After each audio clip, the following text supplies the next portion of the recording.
Corona के symptoms आने में वो कैसे जो सीरियसनेस है उसको वो कंट्रोल कर सकता है, ज़्यादा सीरियस पोजीशन ना आए, प्रकृति के सिद्धांतों को फॉलो करके हम उसको विद इन एक कंट्रोल में ला सकते हैं और बच भी जाते हैं इनके सिद्धांत के द्वारा।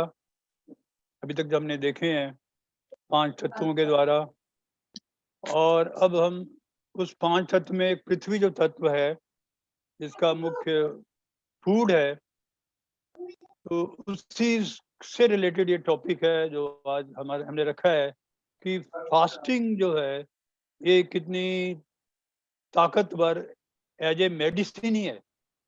फास्टिंग एज ए मेडिसिन, इसको आज हम समझेंगे। तो इसका अब स्टार्ट करते हैं। रीमा जी, आप स्लाइड फर्स्ट शो कीजिएगा।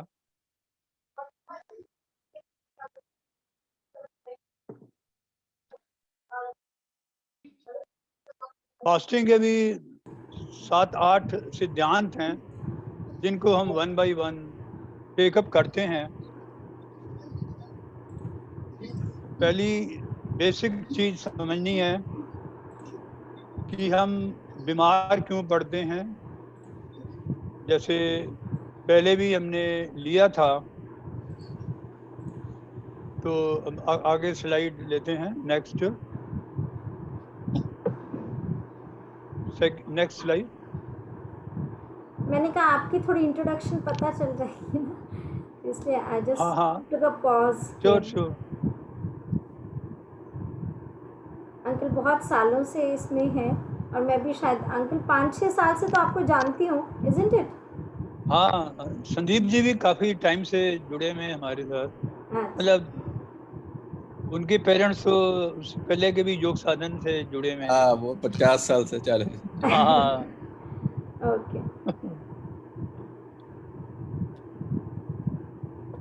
तो पहला है कि हमने बीमार कैसे होते हैं। जैसे लास्ट टाइम ही बताया था कि ये गलत खान पान से, और जो आजकल खाना हम लोगों का बहुत ज़्यादा, जैसे जो रेडीमेड फूड बाजार में मिलता है उसमें जो कार्बोहाइड्रेट, फैट्स, ये सब चीज़ें बहुत ज़्यादा होती हैं। तो इन लोगों को मतलब खा खा के जो है अब उसका भुगतना हम लोगों को प्रकृति के हिसाब से करना पड़ रहा है। तो dessert, synthetic food, frozen food, ये सब हमारे गलत खान पान है। और दूसरा है रॉन्ग लाइफस्टाइल। इसके अंदर जैसे लास्ट टाइम बताया था, बंद कमरों में रहना, पर्दे लगाना, सनलाइट, फ्रेश एयर, इन सबको ब्लॉक करना, रात को देर से खाना, ये सब चीजें हैं। और तीसरा है नेगेटिव, नकारात्मक सोच। तो वरी करना, चिंता करना, नेगेटिव थॉट्स लाना, गुस्सा करना, द्वेष, लालच, ये सारी जो चीजें हैं, ये तीनों की वजह से ही हम बीमार पड़ते हैं। अब नेक्स्ट स्लाइड प्लीज।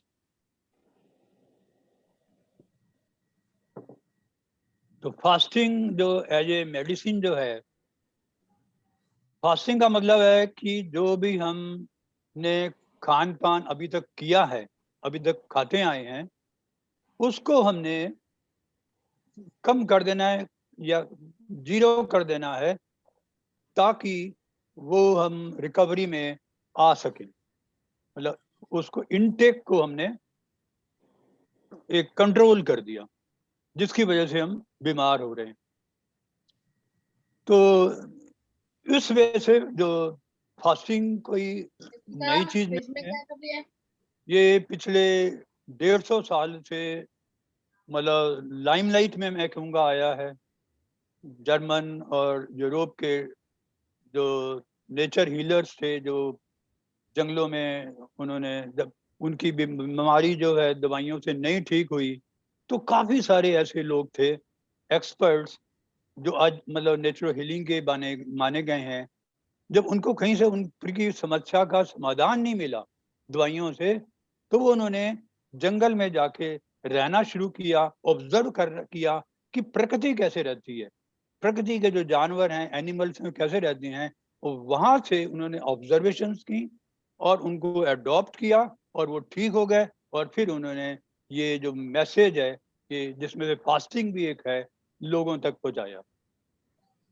तो फास्टिंग जो है मतलब ये ज़्यादातर जो हमारी लाइफ स्टाइल डिजीज हैं, अस्थमा है, अपेंडिसिस है, आईबीएस है, कॉन्स्टिपेशन है, जॉइंट्स पेन, आर्थराइटिस, ये सब जो है काफ़ी इनका इमीडिएटली, मैं कहूँगा क्योंकि मैंने खुद ट्राई किया हुआ है अपने कुछ लोगों के ऊपर, तो इमीडिएटली इसका जो है फर्क पड़ जाता है। जैसे अपेंडाइसिस ही है, ये मेरे बेटे को एक दिन अचानक रात को 12 बजे मुझे पता लगा कि वो कह रहा है कि मुझे सर्जरी करानी है नेक्स्ट डे, अपेंडिसिस में 2-3 दिन से पेन फील कर रहा हूँ, डॉक्टर ने ये रिकमेंड किया है। तो मैंने उसको बोला यार तू एक दिन का मुझे टाइम दे दे, और फिर मैंने उसको अगले दिन सुबह उसका चार्ट बना के फास्टिंग का भेजा।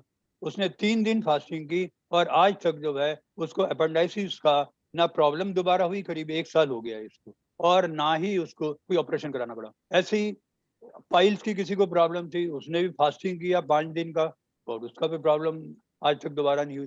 तो मतलब कहने का है कि ये फास्टिंग एज ए मेडिसिन ये बिल्कुल सही है, इससे बहुत इमीडिएटली इफेक्ट होता है और हमें इसको करना चाहिए। महात्मा गांधी भी की यदि आप उनकी जीवनी पढ़ें तो उसके अंदर उन्होंने फास्टिंग का तो वो एक बहुत बड़ा, एक मैं कहूँगा कि एक चलता फिरता उनका एक कंपेंडियम है कि फास्टिंग कैसे करनी चाहिए, और उनकी लाइफ में बहुत उन्होंने फास्टिंग किया। Next slide please.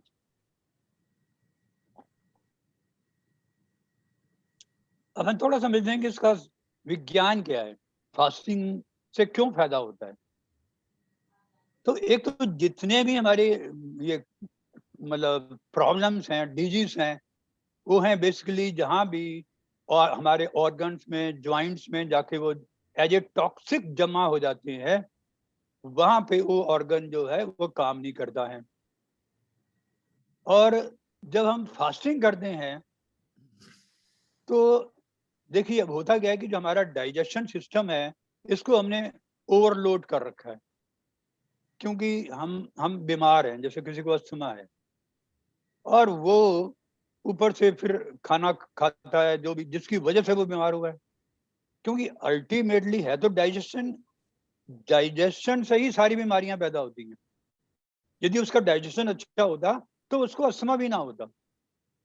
तो ये डाइजेशन के ऊपर ओवरलोड जब हो जाता है तो उस ओवरलोड को कम करने के लिए हम फास्टिंग करते हैं, ताकि मेरा डाइजेशन सिस्टम फ्री हो, रेस्ट मिले उसको। और उसकी वजह से क्या होता है कि जो उससे रिलेटेड चीजें हैं, जैसे ब्लड सर्कुलेशन है, ब्रीथिंग प्रोसेस है, नर्वस सिस्टम है, इन सबको भी रेस्ट मिल जाता है। और जो टॉक्सिन्स हैं, अब होता क्या है कि ये जो टॉक्सिन्स जमा होते हैं अब ये निकलना शुरू होते हैं, क्योंकि शरीर को कुछ और नहीं मिला, तो अब वो टॉक्सिन्स पे आके पकड़ लेता है और उनको पकड़ पकड़ के निकालना शुरू करता है। तो ये जो इसको ऑटोलिसिस भी कहते हैं, इसको साइंस में जो प्रोसेस जो है कि फास्टिंग के द्वारा जो एडिशनल अमाउंट जो हमारे excess in form of toxic liver में, फैट में, इंटेस्टाइन में, चेस्ट में, लग्स में, जहां जहां ये टॉक्सिक जमा हुआ है वो सारा का सारा धीरे धीरे कंज्यूम करता है उसका अपना बॉडी और उसको बाहर निकालता है। तब जबकि हमारा डाइजेशन सिस्टम साइलेंट है, रेस्ट पे है। अदरवाइज क्या होता है कि आप खाना खा रहे हैं तो और उसको लोडिंग मिल रही है और वो फिर ऑटोलिसिस प्रोसेस को होने का मौका ही नहीं मिलता, क्योंकि सारा का सारा सिस्टम जो है वो बिजी है अपना डेली रूटीन में। तो ये हमने समझना है कि फास्टिंग में बेसिकली ऑटोलिसिस होता है, टॉक्सिन्स सब बाहर निकलते हैं और हमारा बॉडी जो है वो क्लीन हो जाता है। तो ये जो प्रोसेस है expulsion, elimination of toxic matter, ये एक नेचुरल वंडर भी इसको कहते हैं और बहुत सारी डिजीज इससे ठीक होते हैं। और जितने फैट सेल्स वगैरह हैं ये सब यूरिन के द्वारा और निकलते हैं और हमारा मेटाबॉलिज्म जो है वो नॉर्मल पे आ जाता है, यानी कि स्ट्रांग बनता है। तो और दूसरा क्या है कि ये फ्री रेडिकल्स होते हैं जो बेसिकली एक किस्म से टॉक्सिन्स ही हैं, तो उनको भी जो है ये पकड़ के निकालता है। और इन मतलब ये जो कीटोन्स हैं या ये जो रेडिकल्स हैं जो कि ऑक्सीजन आयन जो है एक सिंगल मॉलिक्यूल होता है ऑक्सीजन का, उसको ऑक्सीजन रेडिकल कहते हैं। वो जो परेशान करता है, टॉक्सिक है, एक बैड एलिमेंट है। ये कैंसर और डायबिटीज और इस टाइप की लाइफस्टाइल डिजीज को करता है। तो इन सबको बाहर निकलने का एक मौका मिलता है। नेक्स्ट स्लाइड पे।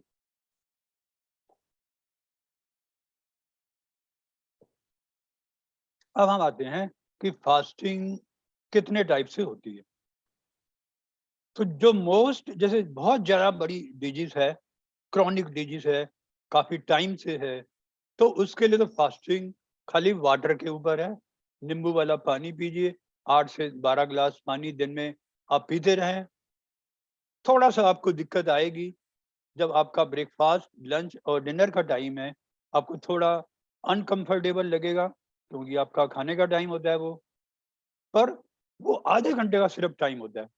वो आधे घंटे का टाइम आपने निकाल दिया, अपने आप को बिजी करो, तो क्या होगा, वो निकल जाएगा और आपको फास्टिंग करने में दिक्कत नहीं आएगी। आप बड़े आराम के साथ फास्टिंग कर लोगे।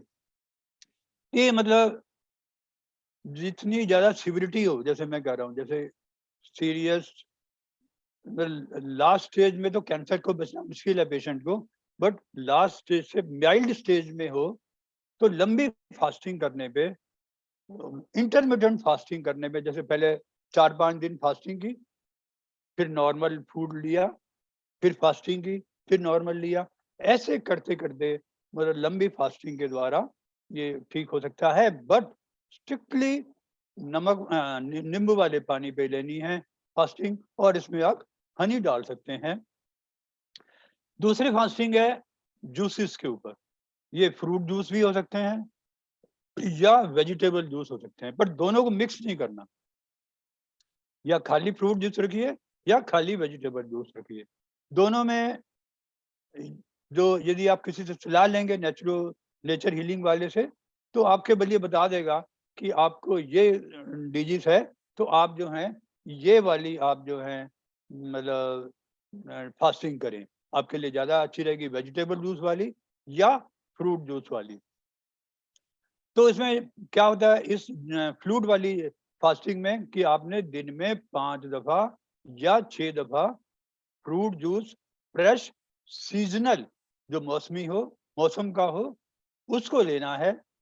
कई अल्टरनेटिव्स हैं आजकल, तो बहुत सारे फ्रूट्स हैं, तो इनका जूस फ्रेश निकाल के 1 गिलास हो पूरा, उसको 5 से 6 गिलास मतलब दिन में आप डिवाइड कर लीजिए और लेते रहिए। और इन बिटवीन नमक वाला ना, ये नींबू वाला पानी लेते रहिए हल्का गर्म, और आपको जो है ज़्यादातर कोई प्रॉब्लम नहीं आएगी। बट अच्छा, आगे हम चलेंगे। इसके बाद आता है फिर वेजिटेबल जूसेस में भी ऐसे ही हमारे पास आजकल तो वेजिटेबल भी काफ़ी सारी हैं। स्पिनच है, बीटरूट है, कैरश है, पेठा भी है सफ़ेद वाला, और भी बहुत सारे मतलब आप देख सकते हैं। तो जूसेस हो गया वेजिटेबल का, एक ये टाइप की फास्टिंग होती है। फिर एक फास्टिंग होती है कि जो नेचर फूड के ऊपर होती है, यानी कि हमने कोई पका हुआ खाना नहीं खाना, कोई रोटी नहीं खानी, चावल नहीं खाना, पर हम फ्रूट खा सकते हैं। हाँ जी। हाँ, फ्रूट्स में हमें मिक्स नहीं करना, पर वेजिटेबल जूस में हाँ, हम वेजिटेबल्स मिक्स कर सकते हैं। राइट। जैसे वेजिटेबल के अंदर सलाद जैसे है, इसमें हम मिक्स कर सकते हैं हमेशा, बट फ्रूट के अंदर खाली एक ही टाइप का फ्रूट एट ए टाइम है। यानी कि जैसे मैंने सुबह 11 बजे एप्पल लिया, तो आप 1 बजे या 1:30 बजे आप पाइनएप्पल ले लो, but 1 fruit at a time mix नहीं करना। ये एक है फ्रूट का थोड़ा वो। पर ये नेचर फूड के अंदर मतलब एक तो ये फ्रूट्स आ गया, सलाद आ गई, यही चीजें आपने खानी है, इसी के ऊपर ही रहना है। कोई पका हुआ खाना नहीं खाना, मतलब इसके अंदर ये है। इसके बाद है स्किप ब्रेकफास्ट फास्टिंग। ये जो स्किप ब्रेकफास्ट है, ये वेस्टर्न में मतलब पश्चिम में काफ़ी ये प्रचलित भी है। यदि आप गूगल में सर्च करेंगे तो बहुत सारे लोग आपको लिटरेचर भी मिलेगा कि वो लोग सीधा ही लंच और डिनर करते हैं और ब्रेकफास्ट करते नहीं है। पर ये अपना अपना सिस्टम है, अपनी अपनी धारणा है। कहने का मतलब है कि हमने फास्टिंग, मतलब जैसे हमारे वेदों में, हमारे योग साधना में, हमारे जो प्रभु जी थे, हमारे गुरु जी, वो एकाहारी थे। एकाहारी मतलब वो खाली दिन में एक ही दफा खाते थे। तो मतलब ये मतलब एक हेल्दी रहने का ये एक तरीका है कि हम ज्यादा खाना ना खाएं, एक ही दफा खाएं। और तो मतलब स्किप ब्रेकफास्टिंग हो गया। अच्छा, इसके अलावा और भी तरीके हैं, जैसे फास्टिंग ऑन मिल्क थेरापी, यानी कि खाली दूध पीना है। अब ये एक अलग टाइप की फास्टिंग है। ये हम वेट कम करने के लिए नहीं करते हैं, ये कमजोर लोगों के लिए है जो कि अपना वेट बढ़ा सकते हैं। तो उसके लिए ये फास्टिंग है कि इसमें सिर्फ 3-4 दिन हमने खाली दूध ही पीना है, और दूध भी थोड़ा बहुत नहीं, 3 लीटर या 4 लीटर दूध दिन में 5 या 6 दफा, मतलब करीब एट ए टाइम 600 या 700 मिलीलीटर दूध जो है सिप करके धीरे धीरे पीना होता है। इसको कहते हैं दूध कल्प या मिल्क थेरापी। और इसको करने से पहले ये उनके लिए जिनका डाइजेशन सिस्टम पहले ठीक हो चुका है, इसलिए उनको पहले 3 या 5 दिन की फास्टिंग करनी पड़ेगी ताकि उनका डाइजेशन सिस्टम नॉर्मल हो जाए। और उसके बाद फिर ये दूध की थेरापी जो है, मिल्क थेरापी कर सकते हैं। तो ये है, एक इंटरेस्टिंग चीजें हैं जिनको कि करना चाहिए लोगों को। तो अब नेक्स्ट, और इसमें दूध के अलावा ना लस्सी से भी कर सकते हैं, छाछ से, क्योंकि कुछ लोगों को दूध नहीं सूट करता, तो आप छाछ भी ले सकते हैं। अब नेक्स्ट है कि हमें, हाँ जी, हेलो, एक्सक्यूज मी, हाँ जी, हेलो, मैं पूछ सकती हूँ? हाँ हाँ हाँ, बताइए जी। एक्चुअली मैं ये जानना चाह रही थी कि जैसे फ्रूट्स में हम फ्रूट सैलड्स खाते हैं, फ्रूट जूसेस पीते हैं मिक्स फ्रूट का, तो फास्टिंग के टाइम क्यों नहीं मिक्स कर सकते? मतलब एक नहीं, टाइम पे मैंने एक ही कभी क्यों भी खाना नहीं है? कहा कि हम फ्रूट को मिक्स करें। सब्जी को तो कर लेते हैं मिक्स, फ्रूट को मिक्स नहीं करते हैं। नहीं, जैसे जनरल लाइफ में हम लोग हाँ, खाते फ्रूट हैं ना सलाद मिक्स करके। खाते हैं ये। जी। हाँ, तो ये इसका फास्टिंग के टाइम पे ऐसे क्यों है कि नहीं खा सकते? एक्चुअली क्या है कि देखिए, हर फ्रूट का अपनी कैरेक्टरिस्टिक्स है, उसका एक ज्यादा महत्व है अकॉर्डिंग टू उसका जो है ना नेचर। जैसे एप्पल है, वो थोड़ा, उसके अंदर विटामिन ए बहुत ज्यादा है, तो उसके बेस्ट विटामिन को इस्तेमाल करने के लिए एक्चुअली क्या है कि जो डाइजेशन सिस्टम है, विटामिन ए, बी, सी, या एक एक्स फ्रूट, वाई फ्रूट, इनका थोड़ा डिफरेंट है। तो इसलिए ये जनरली एडवाइस किया गया है कि फास्टिंग के टाइम पे स्पेशली आप एक ही फ्रूट एट ए टाइम लिए। इसका मतलब ये नहीं कि आप दिन में आप पाइनएप्पल ना खाएं या एप्पल ना खाएं, पर मिक्स करके ना खाएं, बस ये इतना है। अब्जॉर्प्शन ज्यादा से ज्यादा हो एक फ्रूट के हाँ, न्यूट्रिएंट्स का। Right right right. Okay, thank you. अब नेक्स्ट है कि ड्यूरेशन और फ्रीक्वेंसी फास्टिंग की क्या होनी चाहिए। कि ड्यूरेशन मतलब हमने 5 दिन करना है, या 1 दिन करना है, या 3 दिन करना है। तो यदि आप फास्टिंग ट्राई करना चाहते हैं, तो पहले जैसे रीमा जी ने अभी 36 आवर्स का किया था, एक फीलिंग के लिए, अब कीजिए, या 2 दिन का कीजिए, 3 दिन का कीजिए। पर उसके बाद जो है, आप एक रेगुलर वो बना लीजिए कि मैंने हफ्ते में 2 दिन करना है, तो चलो हफ्ते में 2 दिन मैं फास्टिंग ही करूं, और इसको 3-4 महीने तक करना है। नहीं, जब तक करना है जब तक कि आपकी समस्या जो है, जो डिजीज है, वो खत्म ना हो जाए। तो इसको जो है मतलब कंटिन्यूस करना है। फ्रीक्वेंसी जो है जैसे आपको सूट करे, या फिर आप नेचर हीलिंग वाले से आप सलाह ले सकते हैं, जिससे भी आप ट्रीटमेंट करना चाहते हैं, मतलब थोड़ा अंडर गाइडेंस करना चाहते हैं कि वो क्या सलाह देते हैं अपनी एक्सपीरियंस के हिसाब से। बट तरीके कई हैं कि जैसे क्रॉनिक इलनेस है, तो 5 to 7 डेज खाली पानी के ऊपर है, नींबू पानी के ऊपर। और स्टार्टिंग में ट्रेन करना है अपने आप को, तो पहले 2 या 3 दिन करके देख लें, और उसके बाद फिर आप 1 वीक के बाद फिर 5 to 7 डेज का कर लें। फ्रीक्वेंसी के बाद है तो आप 1 दिन या 3 दिन हफ्ते में करें या 2 दिन हफ्ते में करें, या आप 1 महीने में 1 हफ्ता लगातार कर लें, या आप अल्टरनेट वीक कर लें कि 1 हफ्ता किया, फिर 1 हफ्ता नॉर्मल, फिर 1 हफ्ता किया। तो ये थोड़ा आपका जो माइंड जैसे बन जाए, जैसे कुछ बीमारियां डायबिटीज हैं, इनिशियल स्टेज में है, तो आदमी ज्यादा सीरियस नहीं होता, तो ठीक है, फिर आप जो है शुरू में 3 दिन की फास्टिंग कर ली, फिर 1 हफ्ता चुप कर गए, फिर 3 दिन की फास्टिंग की, फिर 1 हफ्ता कर मतलब नॉर्मल ले लिया। तो ऐसे धीरे धीरे फिर उसको आप साथ में ऑब्जर्व करते रहें डायबिटीज को कि आपकी कम कितनी हो रही है। तो ये थोड़ा जो है सेल्फ, इसको ही कहते हैं सेल्फ हीलिंग, कि आप अपने डॉक्टर खुद बन जाएंगे। जैसे जैसे आपको अनुभव होता जाएगा, आपको डेली बेसिस पे आपको पॉजिटिविटी और सब कुछ फील होता जाएगा कि आप कितना इंप्रूव कर रहे हैं या नहीं कर रहे हैं। Next slide.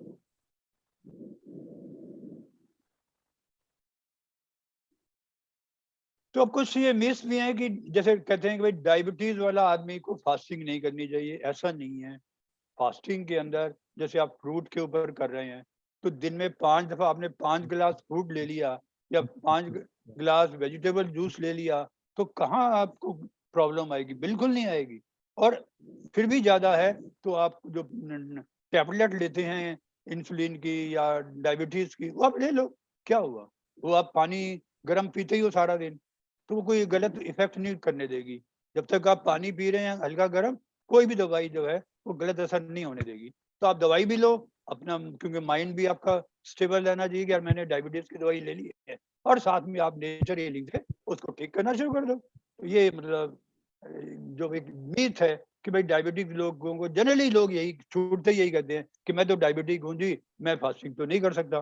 तो ये एक चीज है। ऐसे ही जो कामकाजी लेडीज हैं या जो गृहणियां हैं, उनको बच्चों को देखना है, खाना बनाना है परिवार के लिए, तो उनके भी यही मैं कहूँगा कि आप जो है कोशिश करो कि मान लिया आप ऑर्डिनरी डे आधा घंटा रेस्ट करते हो, तो जिस दिन आप फास्टिंग करो उस दिन आप कोशिश करके 2 घंटे रेस्ट करने की कोशिश करो, और साथ में जो है फ्रूट्स के ऊपर या वेजिटेबल जूस के ऊपर फास्टिंग करो। पानी के ऊपर फास्टिंग मत करो, क्योंकि जब भी आपने नींबू पानी पे फास्टिंग करनी है तो आपको पूरा रेस्ट करना है, ये बड़ा एसेंशियल है। और कुछ लोग कहते हैं कि भाई खाली पेट गैस पैदा होती है, ऐसा कुछ नहीं है। गैस कभी भी खाली पेट नहीं बनेगी यदि आपका डाइजेशन सिस्टम ठीक है। तो यदि और कोई प्रॉब्लम्स हैं, पहले से ही आपका डाइजेशन सिस्टम में कुछ टॉक्सिन्स घुसे हुए हैं, वो गैस कर रहा है, तो एक अलग बात है। उसके लिए फिर वमन क्रिया है हमारे यहाँ, वो सब जो है करते हैं। तो मैं अभी आपको एक डेमोन्स्ट्रेट भी करूंगा कि वमन क्रिया जो है कैसे करनी चाहिए, ताकि एक गैस वैस जो है आपकी हट जाए। चलिए नेक्स्ट स्लाइड में कुछ और बचा है अभी, बेकार हो गया, ये मिथ की स्पेलिंग गलत लिखी हुई है आप। चलिए नेक्स्ट प्लीज। अच्छा, जनरल फास्टिंग ऑन, ये एक मैंने टाइम टेबल सा दिया हुआ है कि फ्रूट जूस के ऊपर जैसे 3 या 5 दिन का करना हो, तो आपका रूटीन क्या बनेगा, मतलब 5 ये 5 टाइम्स का। तो वो है कि आप पहले तो सुबह उठते ही पानी 2 गिलास या 3 गिलास गर्म पानी पिएं, थोड़ा वॉक करें, योगा करें, एक्सरसाइज जो है वो सब करें। फिर इसके बाद फ्रेश वेजिटेबल जूस या ग्रीन बनाना स्टेम जूस, ये बहुत अच्छा है।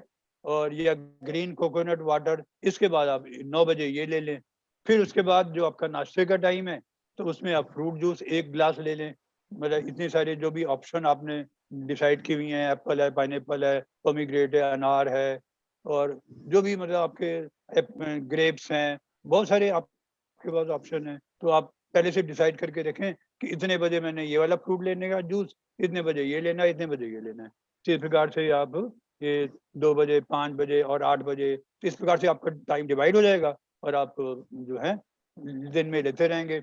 और जूस वगैरह जो भी अब धीरे धीरे सिप करना है, स्पीड के साथ नहीं लेना, बहुत धीरे धीरे ले जाएं। और वाटर भी जो है धीरे धीरे पीना है, 5 से 6 गिलास गर्म पानी, उसमें नींबू पानी वगैरह मिला सकते हैं। और रेस्ट करना है सारा दिन, जितना ज़्यादा से ज़्यादा हो सके। कोई एक्सरसाइज नहीं करनी, कोई एक्सरसाइज नहीं करनी। दिन में 2 दफ़ा ठंडे पानी से नहाना भी है, ये बड़ा जरूरी है। और वर्म वगैरह जो है अभी मैं दिखाऊंगा कैसे कर सकते हैं। और यदि कॉन्स्टिपेशन हो, आपका सफल नहीं होगा। यदि कॉन्स्टिपेशन है तो आपको इनीमा पहले करना पड़ेगा सुबह के टाइम पे। एनीमा आजकल इतना मुश्किल नहीं है, एनीमा का पॉट भी मिल जाता है, आप उसको लो और उसको करो। ये हम बता भी देंगे कैसे करना है। और अब next slide please. Next slide. तो कुछ नोट्स हैं कि जैसे मतलब फर्स्ट 2 दिन थोड़ी फास्टिंग डिफिकल्ट लगती है, उसके बाद फिर रूटीन बन जाता है तो प्रॉब्लम नहीं आती है। और ये है कि पानी का जैसे लास्ट टाइम ये बताया था कि खाना खाने से 30 मिनट पहले लेना होता है और 1 घंटा बाद में पीना होता है। और हमेशा हमें ठंडे पानी से ही नहाना चाहिए, गर्म पानी से अवॉइड करना चाहिए क्योंकि इससे टॉक्सिन्स बॉडी सेल्स के निकलते नहीं है। और ये आपको रेस्ट करना बड़ा जरूरी है और अंडर गाइडेंस करें तो ज़्यादा अच्छा शुरू में। Next please.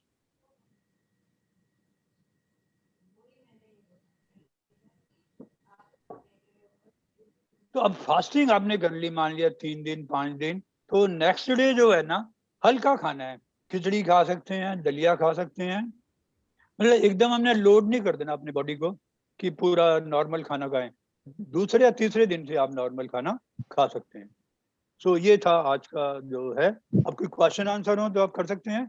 तो इसके बाद हम जो है एक वर्मोमेंट क्रिया है उसका वीडियो देखेंगे कि कैसे करते हैं, मैं साथ में एक्सप्लेन कर दूंगा। और फिर ब्राह्मणी करके हम जो है ये प्रोग्राम समाप्त करेंगे। कोई क्वेश्चन आंसर हो, कोई क्वेश्चन हो तो मैं दे सकता हूँ। सर बस एक डाउट है, जो हाँ। बमन हम ड्यूरिंग द फास्टिंग पीरियड भी कर सकते हैं, क्योंकि कुछ खा ही नहीं रहे तो बमन करना। नहीं, फर्स्ट डे करें आप, सेकंड डे मत करें। ओके, सेकंड डे मत करें। और वैसे भी मैं रिकमेंड नहीं करता कि आप वमन डेली करें, आप अल्टरनेट डे करें। और जैसे 3 दिन का फास्टिंग है तो फिर फोर्थ फिफ्थ डे करें, फिर 3 दिन 4 दिन ना करें। फोर्थ पे बिल्कुल, सेकंड थर्ड डे मत करो, बट फर्स्ट डे करना जरूरी है। जी सर, बस एनीवन एल्स? और कोई? ओके, रीमा जी वो वीडियो दिखा दीजिए कि वमन क्रिया कैसे करते हैं। जैसे मैंने, आप दिखा दीजिए, मैं बता देता हूँ। जैसे मैंने बताया था वमन कुंजल क्रिया जो है,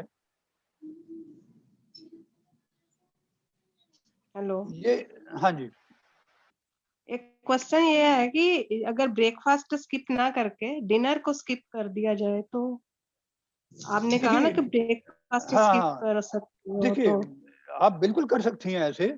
डिनर तो वैसे भी हमें एक एज के बाद 50 इयर्स के बाद वैसे भी नहीं, अवॉइड ही करना चाहिए। उसकी जगह फ्रूट्स खाने चाहिए, सलाद भी खा सकते हैं, वेजिटेबल जूस भी ले सकते हैं, वेजिटेबल सूप भी ले सकते हैं, और रात को सोते वक्त दूध ले लें। मतलब ये डिनर का सब्स्टिट्यूट है।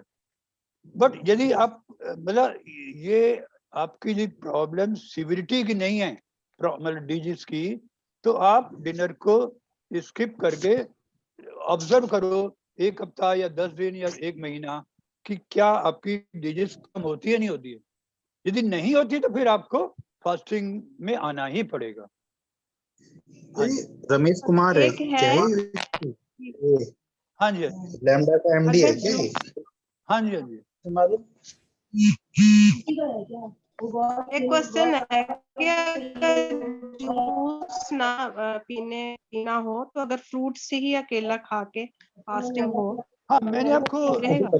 बताया है कि जो फास्टिंग के इतने सारे तरीके मैंने बताए हैं, ठीक है। आप ये लोवेस्ट जो है वो मतलब उसके अंदर जाइए कि मतलब जो आपकी समस्याएं हैं, आप उसको भी, वो भी फास्टिंग का तरीका है कि आप कार्बोहाइड्रेट्स, रोटी, चावल और पका हुआ अनाज मत खाएं। आप खाली फ्रूट्स और सलाद और नमक ना, ये नींबू वाला पानी पिएं। और इसको आप ऑब्जर्व करें, हफ्ता 10 दिन, जितना दिन आप कर सकते हैं आप ऑब्जर्व करें कि क्या आपकी प्रॉब्लम कम हो रही है। डेफिनेटली कम होगी, ना कम होने का कोई मतलब ही नहीं है। आपकी प्रॉब्लम जो है, बीमारी, डिजीज जो है, वो काफी कम हो जाएगी। पर इसको आपको जरा लंबा करना पड़ेगा। फास्टिंग से क्या है कि जरा जल्दी हो जाएगा, बस ये फर्क है। बट ये भी अच्छी चीज है, इसमें करने में कोई नुकसान नहीं है। हाँ जी। मतलब ये कि अंकल एक मील स्किप कर वहां से स्टार्ट करें कि जैसे डिनर वो तो करना हमें शुरू करें, अडॉप्ट ही कर देना। फिर 2-3 दिन हमें बाद कोई देखो कि प्रॉब्लम कैसा है, फीलिंग होती है। हाँ हाँ, हमारा लाइफस्टाइल की डिजीज है हमारे हमारे अंदर, तो हमें जो है एक टाइम तो रात का खाना स्किप कर ही लेना चाहिए। सूप ले सकते हैं उसकी जगह, और दूध आप जिसको हाँ सूट करे वो दूध ले सकते हैं। हाँ बिल्कुल। मैं वामन का वीडियो दिखा रही हूँ सर अंकल। हाँ हाँ, वमन कुंजल क्रिया कैसे करनी है ये हम लोग दिखा देते हैं कि सुबह खाली पेट कर, आप दिखा दीजिए, खाली पेट करनी है, 4-5 गिलास पानी पिए और फिर जो है उसको वॉमिटिंग कर दें। तो अभी लड़की जो है ये पानी पी रही है, गरम हल्का गरम करके थोड़ा नमक चालू डाल। कर दीजिए इसको। नहीं, नमक वाला नहीं, प्लेन वाटर है ये। अच्छा, तो इसे 4-5 गिलास पानी पी लिया है। ये ल्यूकवार्म है सर या प्लेन, मतलब रूम नहीं, टेम्परेचर लुक पे? वार्म वार्म वाटर, हल्का वार्म वाटर। हल्का। हाँ, लुक वार्म। अब ये देखिए, इधर अपना पेट को थोड़ा दबाएगी और दूसरा 2-3 फिंगर्स जो हैं वो जीभ का जो रूट है उसको बस टच करना है, ऐसे टच करना है, यूं ऐसे ऐसे नहीं करना, टच करना है और पेट को थोड़ा स्क्विच करो और जो पानी है वो ऐसे ये देखिए ये बाहर निकल आएगा।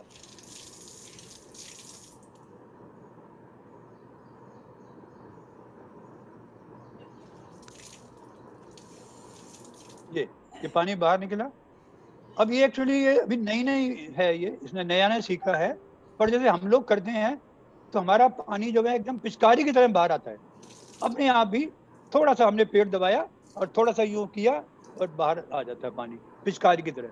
तो शुरू शुरू में थोड़ा कम आता है ये, जैसे लड़की को 2-3 दफा करना पड़ रहा है, पर हमें भी 3-4 दफा तो करना पड़ता है क्योंकि एक दफा में सारा पानी नहीं आता। तो ये देखिए पानी इस प्रकार से आ रहा है ये। अंकल इसमें तो जैसे ये आवाज इसका करके निकालते हैं कई बार वो जरूरी है क्या? नहीं, आवाज करने की कोई जरूरत नहीं नहीं, नहीं आप शांति से करें इसको। मैं करती हूँ तो मेरी आवाज नहीं आती, पंकज करते तो वो बहुत दम लगा के खूब आवाज आती हाँ, है। वो अगर गले को उनको तकलीफ साइकोलॉजिकल है, उनको हाँ। सही बात है। साइकोलॉजिकल है। मेरे नहीं अगर सर, एक इसको आवाज पैरों निकालने के की जल्दी बल मत बैठ करो। के, पैरों के बल नीचे बैठ के किया जाए तो फिर हाँ, ज्यादा बेटर रिजल्ट आएगा। ज्यादा बेटर है, बिल्कुल। सर जैसे ये लड़की जो एक्सपेक्टेशन बैठी क्या हुई होती है थी अगर ना, ये जी उकड़ू बैठ के आप पानी पियेंगे हाँ जी, तो फिर ज्यादा ज्यादा ठीक अच्छा से। और मतलब 4 गिलास पानी पिया तो सर क्या एक्सपेक्टेड है, 4 ही निकलना चाहिए या नहीं इतना नहीं, तो नहीं? कम तो से कम 3 तो डाइजेस्ट नहीं निकलेगा ही, होना चाहिए।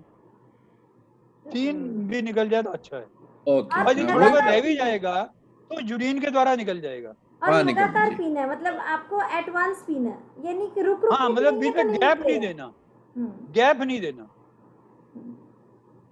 और ये कोई भी कर सकता है, ऐसा नहीं कि मतलब हमें पहले आश्रम में जाके सीखना ही है। तो एंड 2-3 दफा आप करेंगे ये तो आपको पता लग ये जाएगा। हेल्प, ये कैसे कैसे हेल्प करेगा, किस चीज में हेल्प हाँ, करेगा? ये हमारा जो पेट की सफाई जो है, और जैसे आप पेट हमारा क्या है, एक डाइजेशन का, जैसे एक खाना बनाने का पतीला होता है, उस पतीले में आपने खाना बनाया, मतलब हमारा पेट है, हमने रात को मतलब दिन में खाना खाया और फिर मतलब सुबह नाश्ता किया, उसके बाद फिर लंच किया, तो हम उसके अंदर खाना डालते जा रहे हैं, यूज करते जा रहे हैं, बट उसकी सफाई नहीं हो पा रही है। तो ये एक पतीला है जिसको हमने साफ नहीं किया और हम खाना खाते जा रहे हैं सदियों से। तो ये चीज हमें समझनी है कि हमारा पेट की सफाई के लिए यदि आप पतीले को आप साफ नहीं करेंगे और अगले दिन खाना उसमें बिना साफ किए बना देंगे तो उसमें कीटाणु आ जाएंगे और वो विषैले जो टॉक्सिन्स हैं गैस पैदा करेंगे और बदबू आएगी। तो पेट को साफ करते हैं और जब साफ हो जाता है ना तब आपको रिलीफ मिलता है, आपको खुद को अच्छा लगता है कि मुझे बड़ा रिलीफ मिल गया जैसे, और बहुत अच्छा आनंद सा आता है लोगों को क्योंकि वो हल्का पेट हो जाता है।